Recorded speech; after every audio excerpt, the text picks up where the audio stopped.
The coastal waters of Long Island. From Coney Island and the Rockaway Peninsula to the seaside estates of the Hamptons, to the rugged coast of Montauk and the historic Montauk Point Light, a Long Island mansion that inspired the Great Gatsby. Oheka is the second largest house in the United States. A coastal harvest on the beaches of Amagansett.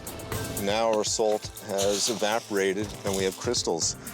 And sustainable fishing off the Long Island coast. Fish that we're catching in the day is on your dinner plate at night. Now, 50,000 kilometers of eastern coastline are revealed from above. An aerial journey over America's rugged Atlantic frontier. This is America over the edge.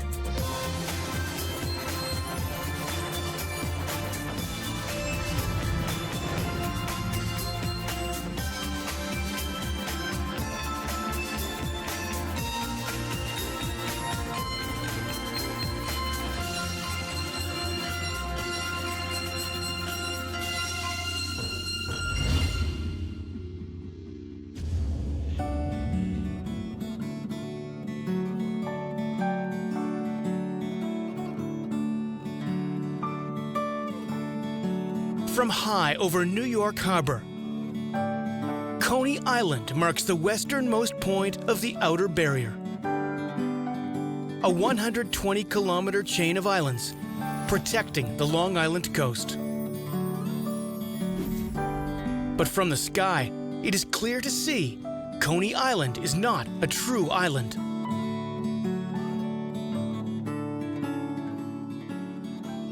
In the 1960s, dredged material from the Verrazano Narrows Bridge construction site was used to fill in Coney Island Creek, turning it into a peninsula.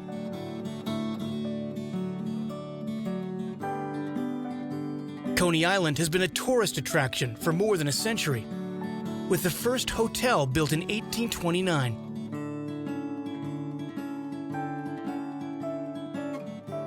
By the turn of the 20th century, it was lined with resorts and would soon become the amusement park capital of America.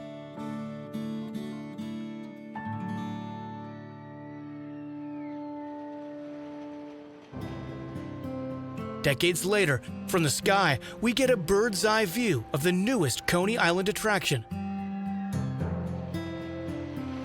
The $10 million Thunderbolt, constructed in 2014.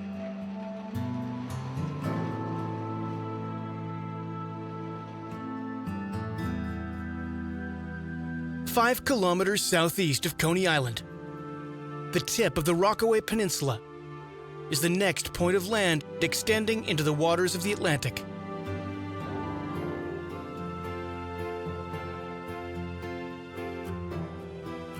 The Rockaway Peninsula includes Rockaway Point, Rockaway Park, and Rockaway Beach. Locals refer to them all as the Rockaways.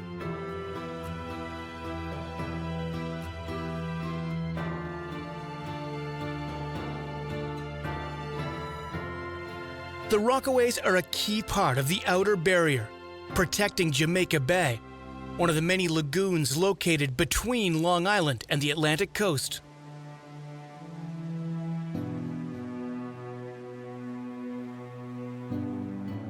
This area was badly damaged by Hurricane Sandy in 2013. But the area has rebounded and is considered to hold some of the most coveted real estate in the New York metropolitan area.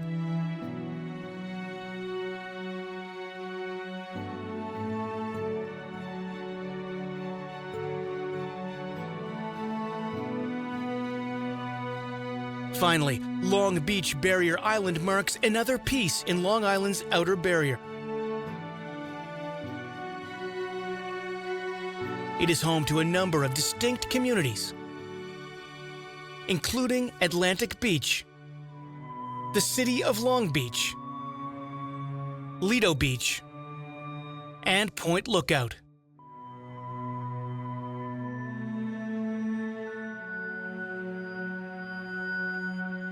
In total, Long Beach Barrier Island is home to roughly 40,000 people.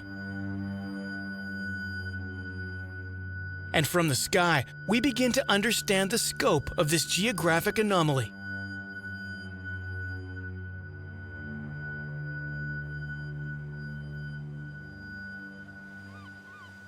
Long Island Barrier Beach is the gateway to more narrow islands on the South Long Island coast, including Jones Beach Island, Fire Island, and West Hampton Island.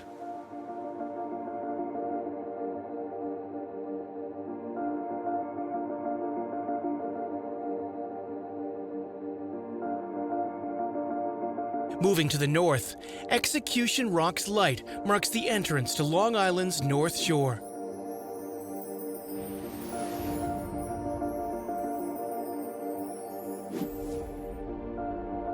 In 1837, Congress decided this stretch of Long Island Sound was not prepared for marine traffic, taking on stormy weather and heavy fog. The light was completed in 1850 with a $25,000 grant from Congress. There are many stories to how this light got its name. Some say Execution Rocks refers to the dangerous reefs that caused the demise of many passing ships.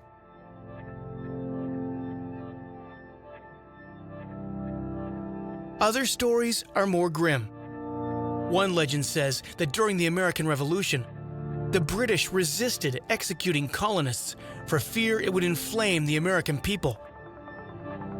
Instead, they brought prisoners here, chained them to reefs at low tide, and waited for high tide to carry out the death sentence.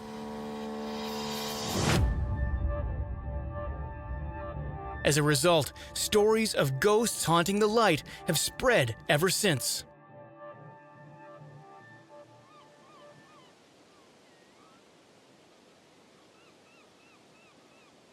Execution Rocks Light rises 17 meters and lies more than a kilometer off Sands Point. 20 kilometers to the east, we explore the communities lining Long Island's North Shore. Lloyd Neck is a peninsula extending 5 kilometers into Long Island Sound. It was sold by Native Americans to the English in 1654, then settled by James Lloyd in 1676.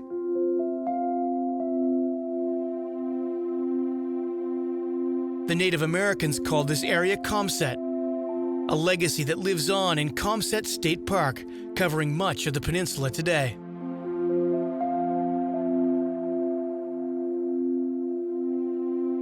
And the community of Lloyd Harbor to the south is lined by sprawling homes, all along this sheltered waterway.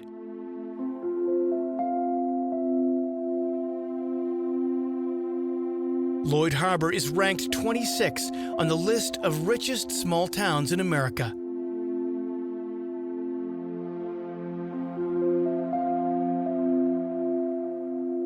Just a kilometer further inland, Huntington Harbor is abuzz of activity.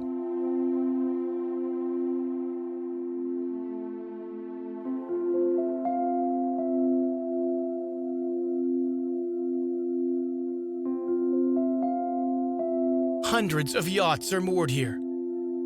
Up until 1868, when the railroad arrived, Huntington Harbor was a regional hub for marine traffic.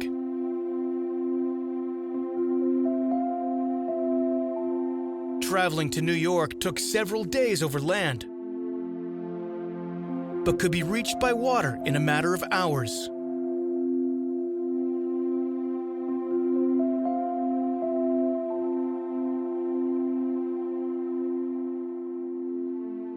For decades, steamships came in and out of this harbor, carrying agricultural products and wood to the city.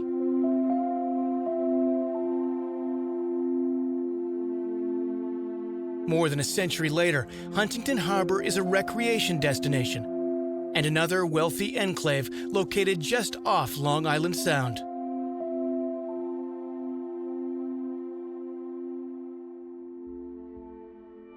From Huntington Harbor to Oyster Bay to Smithtown Bay, massive seaside estates can be seen.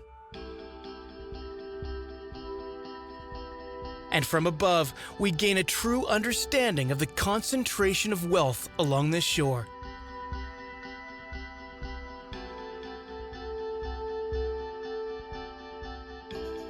The story of these mansions dates back to the late 19th century, when wealthy industrialists were making fortunes in nearby New York City.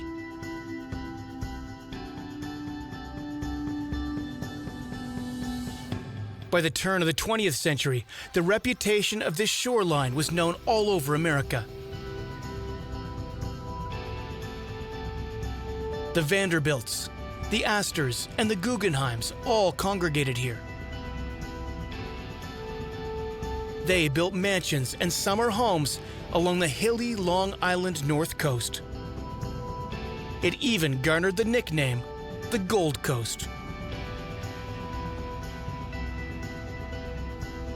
Today, many of these mansions have been restored and open to visitors, offering a window into the exclusive Gilded Age era on Long Island.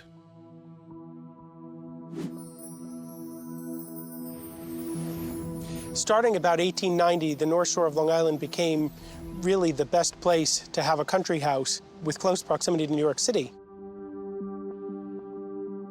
In its heyday, there were over 1,200 large estates like Oheka lining the North Shore of Long Island, today of which about 300 or 400 survive. And this is Oheka Castle, which sits on one of the highest points of Long Island. Financier and philanthropist Otto Kahn spent 2 years building this estate. And in the 1920s, he spent his summers here, hosting lavish parties, entertaining everyone from Hollywood celebrities to heads of state. A century later, it is an iconic piece of American history. Oheka is the second largest house in the United States, topping out at 126 rooms. Following Kahn's death in 1934, the mansion changed hands. It was first purchased by the New York Department of Sanitation as a weekend retreat for its garbage collectors. They nicknamed it Sanatia. Later, it was a military academy. But over time, owners let the home fall into disrepair. Oheka's fortunes would turn around in the 1980s. I think that's an interesting thing. This one piece will make 52 layers. Watch on mobile devices or the big screen. All for free. No subscription required.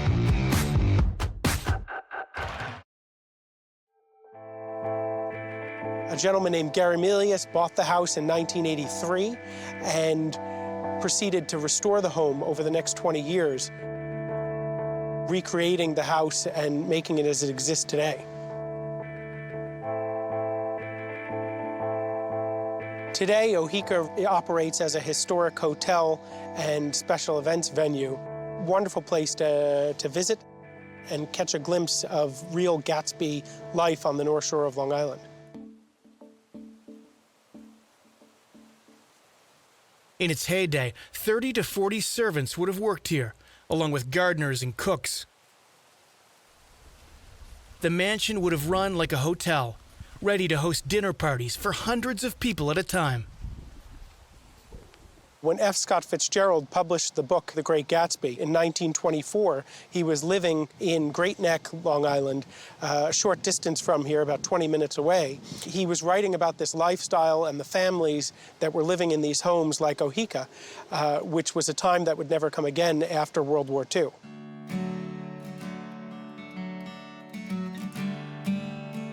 And that era can be felt throughout Oheka Castle, beginning outside in the famous gardens. Not just a beautiful house, Oheka encompassed a large amount of formal gardens, including the sunken garden, which was featured in Citizen Kane in the aerial newsreel footage at the beginning of the movie. This garden features a lot of original details, including the Neptune statues in the garden, as well as some original trees. When the Meliuses purchased the property in the early 80s, the gardens were in utter ruin, and it took several years to restore them and bring them back to life. The coping around the edge of the reflecting pools, which were actually used as small swimming pools during the time of the New York Department of Sanitation, everything had to be totally restored. And inside, the mansion's entryway was a gateway to luxury. So now we're inside Oheka, and this staircase is one of the first things that guests would see. The staircase railing and staircase is modeled after one at the Chateau Fontainebleau, and the iron railing here is designed by Samuel Yellin, the famous American ironsmith. And as you go up the stairs, you would arrive into the main hall of the house, where all the formal rooms would radiate from. Further, the dining hall boasts soaring ceilings. And now we're in the grand ballroom, or the living room of the house. This room was where all of the big parties would have been held. This is where the music would have been if it wasn't in the garden. When this was Eastern Military Academy, this was actually used as the gymnasium for the school. And above the fireplace mantels were actually the basketball hoops for the kids to play basketball. So this went from being a very large, grand and elegant ballroom with people in black tie and tails to being kids in gym clothes for a while. And now, as Oheka's restored, it's back to use as a ballroom. Finally, the mansion's grand room stands as a living legacy to Oheka Castle founder Otto Kahn. And here's Otto Kahn's library. Most of the parties after dinner would end in the library. Otto Kahn's home in New Jersey was lost to fire, so this room, which would have been wood-paneled traditionally, was actually faux painted plaster to look like wood, so it would be fireproof. The men would retire to the library for a drink. There'd be numerous discussions. And so, again, lots of famous faces and names you would know.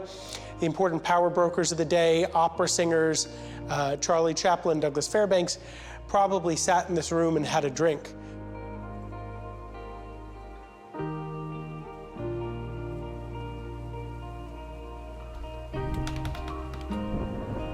For Paul Mattiunas and others who work here, Oheka Castle is more than a window into the past. It is a living piece of beauty and splendor in the heart of Long Island. I've been coming to Oheka since I was 14, and it's a rather unique place to me because it is one of the only and last places where you can really experience North Shore life as it was at the first half of the 20th century.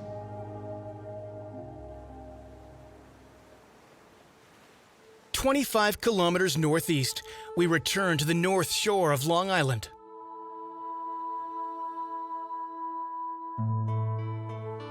And here, the village of Stony Brook is home to more than 13,000 people.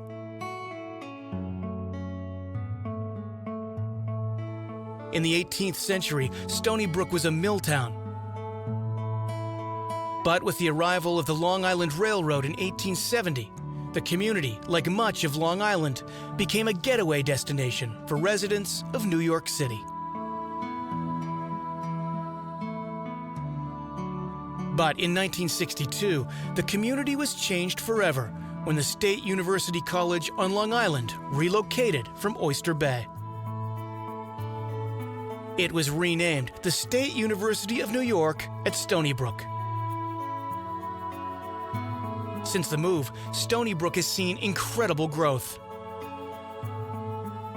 And from the sky, we can see many of the 200 buildings that have been constructed, covering more than 1,400 acres of land.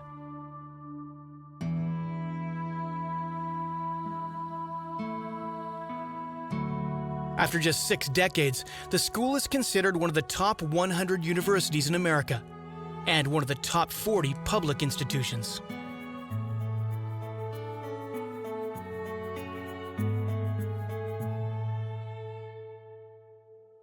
Just 5 kilometers east, Port Jefferson is located on Port Jefferson Harbor, a former shipbuilding hub that today marks a transportation hub on northern Long Island.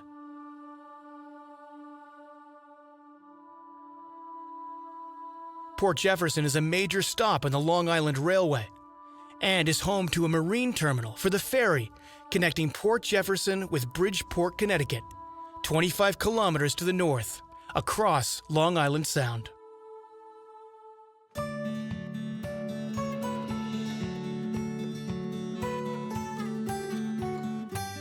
But while Stony Brook and Port Jefferson mark major population centers on Long Island, they are surrounded by natural beauty.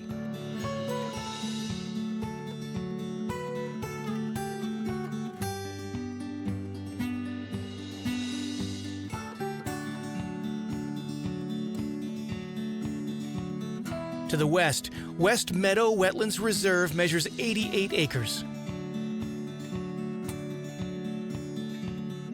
It is home to some of Long Island's most important wetlands and salt marshes.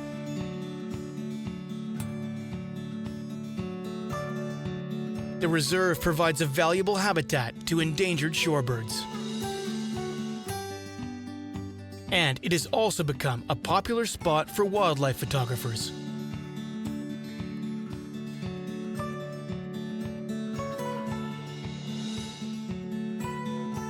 Around Crane Neck Point and from above, the landscape changes.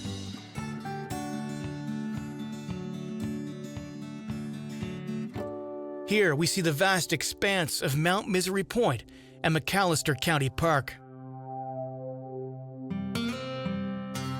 They are marked by sand dunes that stretch for kilometers, all along Long Island Sound.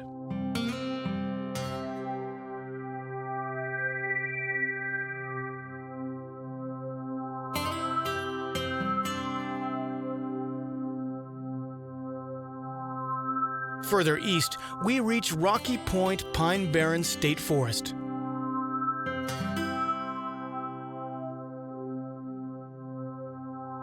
And from high above, we see an incredible change in landscape.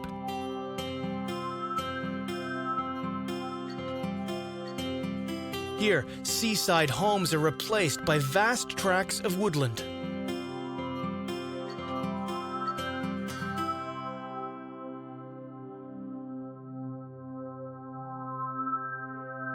From the sloping dunes at the seashore to 10 kilometers inland, this protected pine barrens covers 6,000 acres of pine oak forest.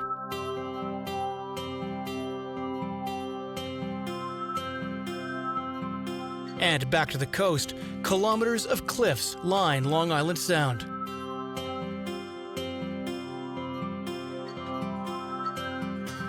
From Suffolk County Parkland to Wildwood State Park, these bluffs offer incredible views of the waters surrounding.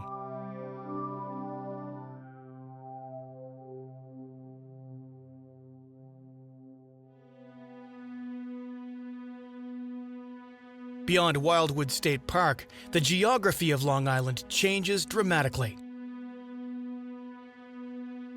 The island splits as Great Peconic Bay separates Long Island's North and South Fork.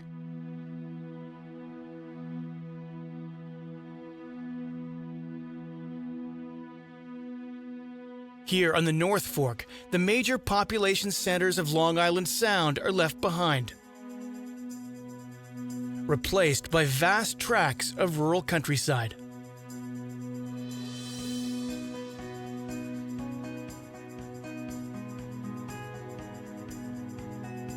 Long Island's North Fork is famous for its farms and vineyards that produce some of the top wine on the East Coast.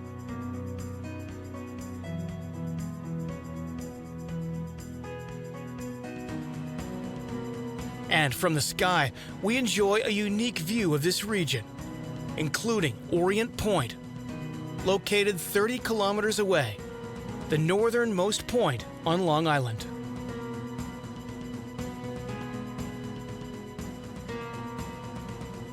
Now, heading south, we explore Long Island's South Fork and return to the Atlantic coast.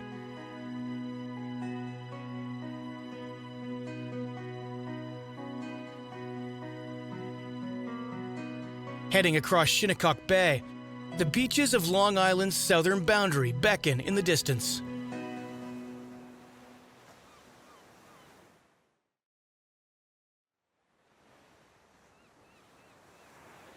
And here, along open water, the wealth of Long Island can be seen once again.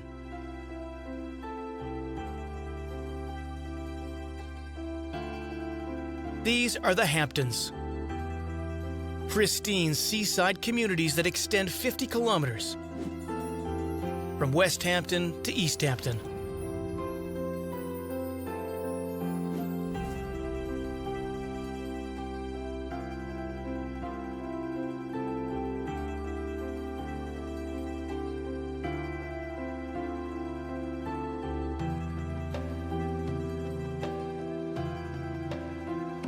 Traditionally, they were agriculture communities, and inland farms can still be found.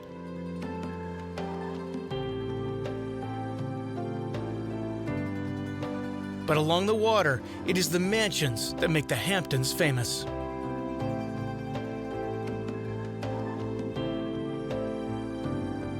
From above, we count dozens of seaside estates.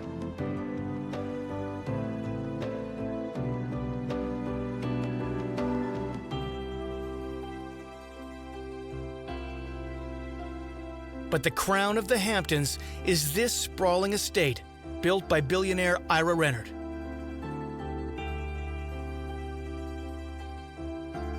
It is measured at 110,000 square feet and is considered the largest private residence in America. The home has 29 bedrooms, 39 bathrooms, and a dozen chimneys. Its estimated value is $248 million.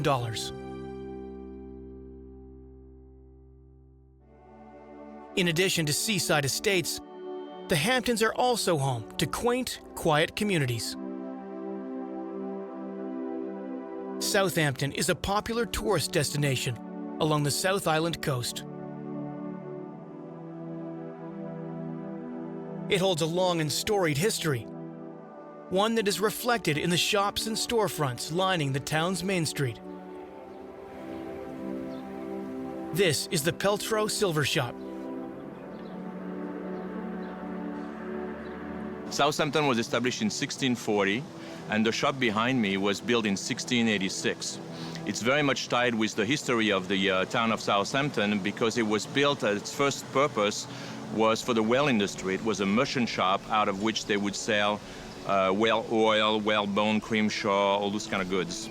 And it was turned into a silver shop when the son inherited it and turned it in 1748 into his shop. And then we have his son and his grandson took over, so 3 generations of silversmithing right in this place. It's quite special history. They were French Huguenot, and it's kind of an amazing coincidence that I'm here 300 years later being a tenant of the shop. So welcome to the Peltro Silver Shop. Today, Eric Messin carries on the Peltro silversmith legacy. He says this shop is an important historic site. It is the longest continuously running shop in the Western Hemisphere. Messin has been here 7 years and knows the story of this Main Street institution. So the shop, as you can see, is right on Main Street of Southampton. We have an old gambled roofed style building, shingled on the sides. Some of the shingles are very old. They go back in the 1700s. Most of it structure is original. We have changed the windows a few years back because they were really rotted out, but we had to have everything done by hand and to exact replica. Very small shop. This was attached to a main farmhouse that used to sit right here. That was taken down in 1848. But somehow, miraculously, while the farm was taken down, the building still stands. And that's quite a miracle, and it's a very special part of Southampton that makes it really authentic. And inside, the Peltro story lives on. This is a combination museum and working shop. We have some of Elias Peltrow's porringers and ladles and spoons, as you can see here. And we also describe a little bit of the history of the house, the history of the building, and also the history of Elias Peltrow himself, who was not only a silversmith, but he was a very affluent persona in the community. Behind the counter, Messin continues the legacy, teaching young jewelers and creating his own works. I sell some of my own custom design in sterling, but I also do a lot of high-end custom work for private clientele. I have to say it's a very special place to work. It allows me to really be creative, to focus onto my pieces while it cuts out the outside noise. Centuries after this shop first opened its doors, Eric Messin reflects on the opportunity to work in a community like Southampton. Yeah, I have to say I'm very happy to be living out in Southampton. It's a beautiful part of the world. We have the beach to enjoy fully. We have the waters are just phenomenal. All my 3 children were both in Southampton, and so I'm not going anywhere. I'm very happy to be settling in Southampton.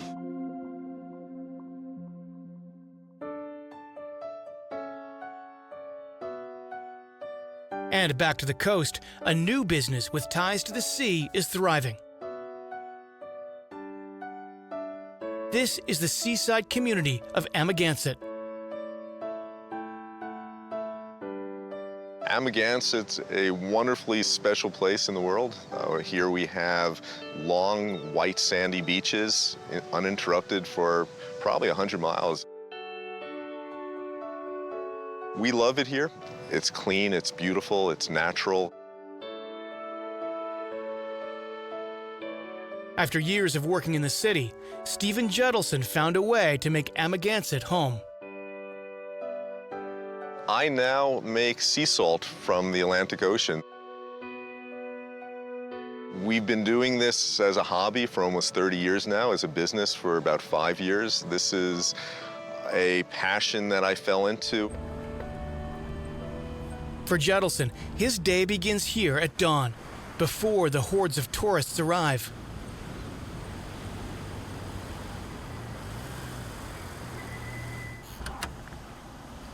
On the beach, he gathers seawater, dozens of gallons at a time.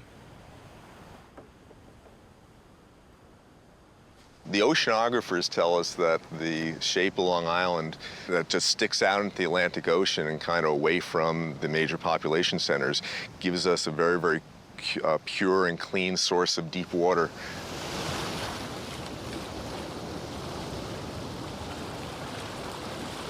We love the Atlantic Ocean because it's a fast-moving ocean. We don't take our water from the Sound, which is a little slower moving, warms up a little bit more, grows a little more plankton and algae.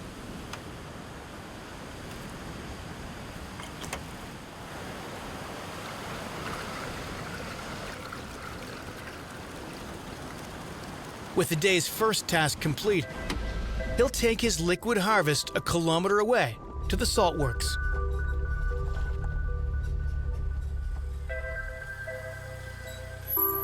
Welcome to our salt works. This is our salt works here in Amagansett. I'm about to now unload the water, about 100 gallons that we just collected at the ocean. Take it out of the Jeep, put it into our holding tanks. First, the water must go through a filtering process. For offloading, Judelson says they've tried many methods, but buckets and muscle power seem to work the best. So now that we've done a first filtering through a 75 micron screen to get rid of sand and some of the plankton, some of the algae, and a couple things swimming around. Now we're going to put them into these blue drums where the water will settle a bit, and in a couple of days we'll put it through some other filtering steps. But this is really now just storage. Next, Judelson reveals the stages of the salt production process. So this is our evaporating pans. We're passing through the first generation of how we started evaporating in here. It's early in the morning, so the pans are still covered up. I need now to uncover them. We strongly believe in solar evaporation. We believe in that the great salt is not just the quality of the water, but the quality of the air that the salt is evaporating in.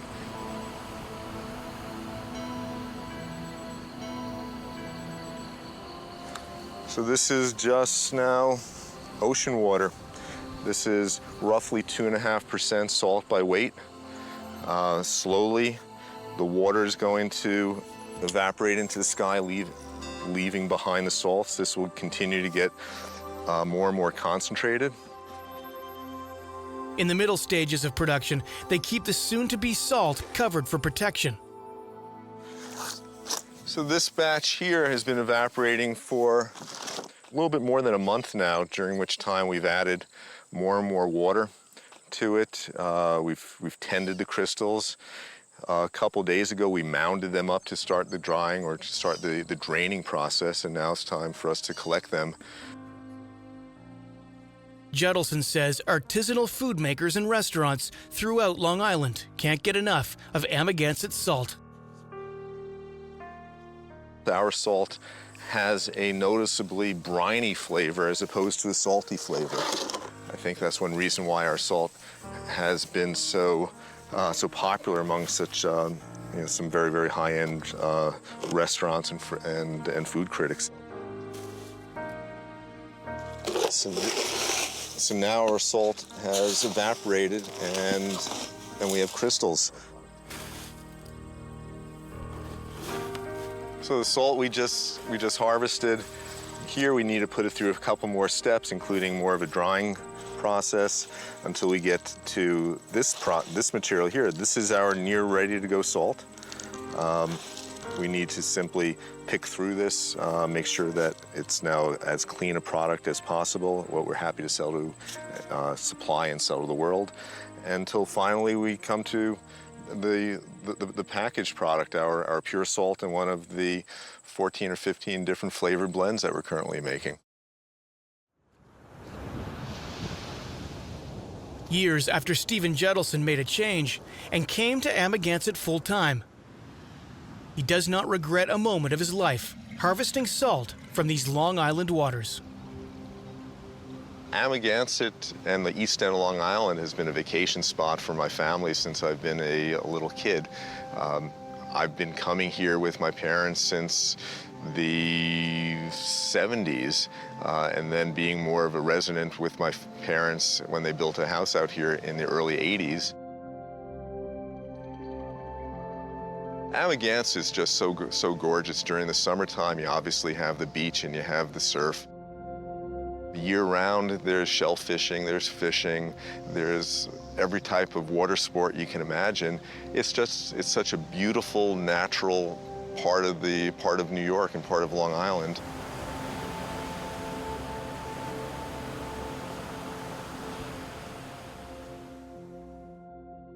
Continuing northeast from Amagansett, Long Island's Atlantic coast stretches as far as the eye can see. From high above, we see the full extent of the island's South Fork.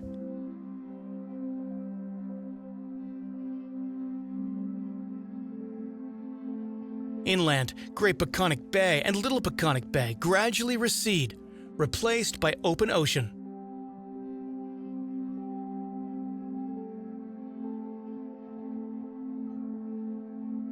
And on the coast, sandy beaches extend all the way to Montauk.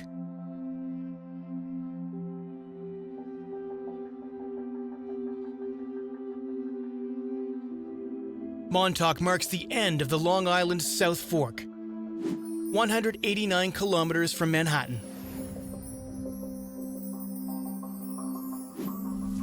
It is home to the largest commercial and recreational fishing fleet in New York State.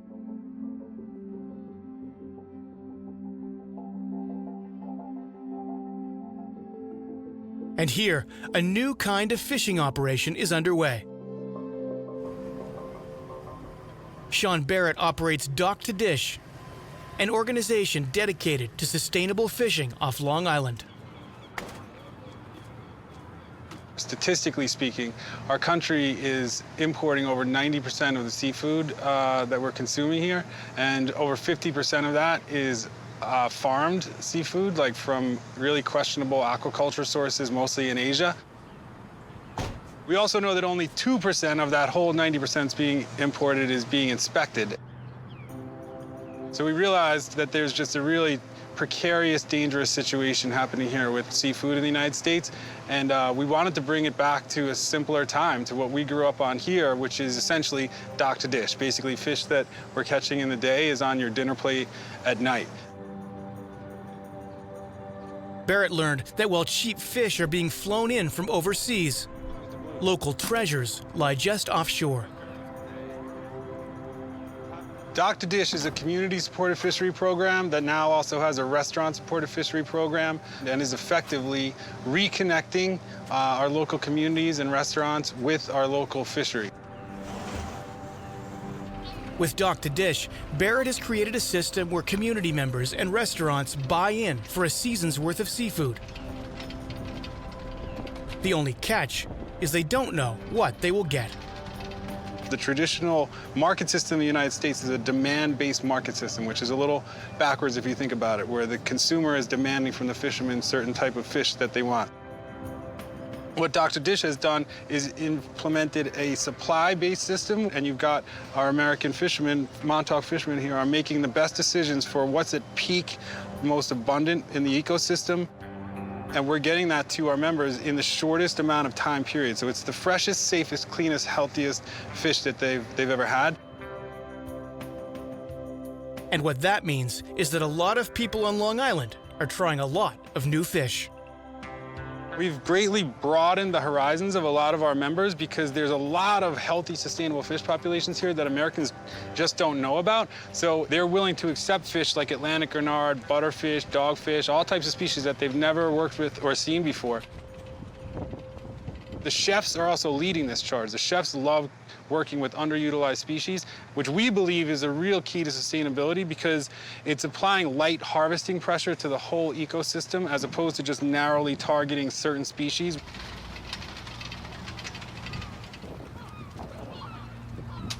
Now Barrett and his team begin the process that will see fresh fish delivered to Manhattan in a matter of hours.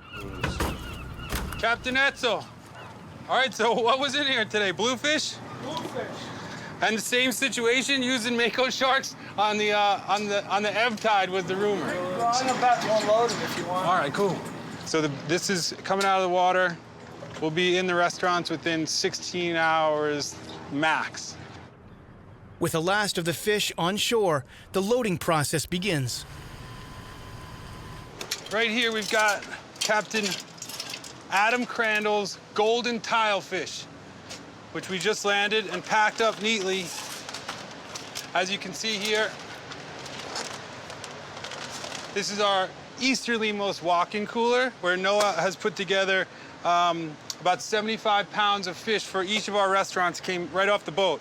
This is going to Gramercy Tavern in New York City. This is going to Blue Hill at Stone Barns in Westchester County. This is going to the Whitney Museum, to Untitled.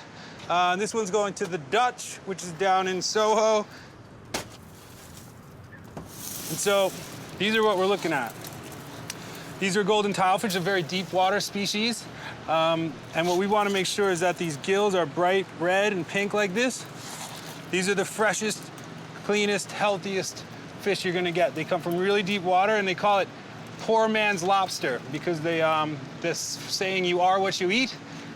These fish eat a lot of crab and lobsters, and the end result is a very sweet, dense fillet, which tastes almost exactly like lobster meat.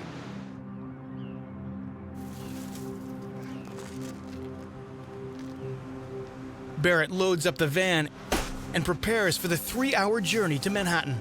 So Noah, we're gonna take the top 2 layers.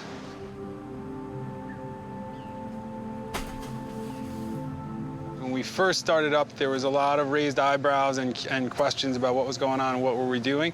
But we chose specifically in our pilot programs kind of like well-known, trusted people within our community to be kind of the initial advocates of the program. And they really, once they started the program after a few weeks, word of mouth started to spread. And then we had this whole fleet of fishermen who were saying, yeah, we have all these really tremendously sustainable, healthy, abundant fish populations that are also delicious, but you're not seeing them in the marketplace because there's not been a historical demand. Barrett believes dock to dish, while still in its early stages, is an idea with a chance to grow and expand to other waterways at risk around the world. What drove me to kind of co-found Dock to Dish was I grew up fishing on these boats on this dock right here when I was my earliest memories. And I know what really fresh fish is like, what dock to dish fish is like, and that's what I grew up on. That's what I knew seafood to be. So over the years, as the market started to part away from what that was, I always had been driven to try to reconnect or fix a broken system. So after a long day and we're working on the docks and we're working on the road and, you know, it's exhausting sometimes, I know when I go to bed at night that what we're doing is feeding people the cleanest, healthiest, safest food source that they're really going to be able to access. And in my opinion, there's really no better way to spend my time than working in Dock to Dish.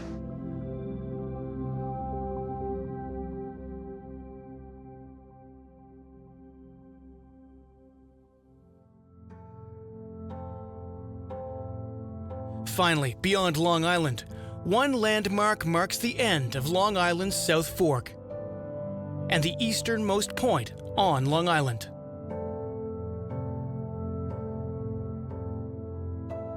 Montauk Point Light was the first lighthouse built in New York State and is the fourth oldest active lighthouse in America.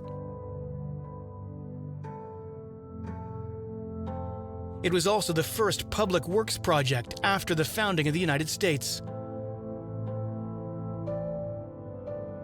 Under the authority of the Second Congress and President George Washington, Montauk Point Light was built in 1796 to guide approaching ships along the coast of Long Island to New York City.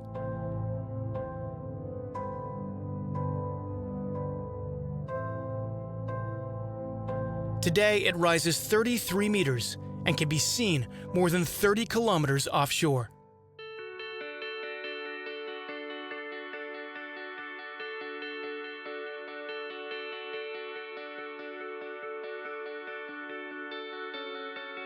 From Coney Island and the outer barrier islands of Long Island's Atlantic coast,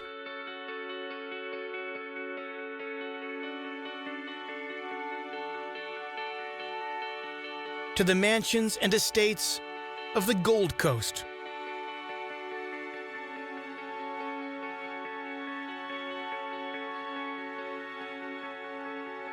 to Long Island's North and South Fork,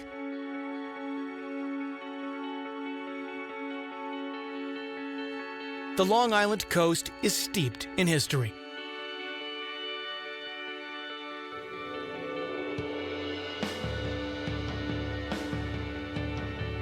And from high above, the scope of the wealth and beauty of this region can truly be felt.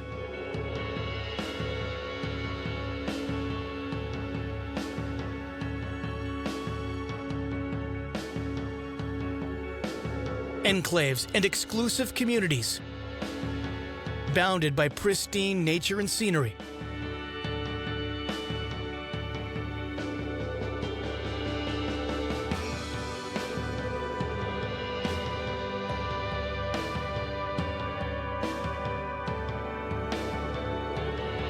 A world of wonder just kilometers from New York City.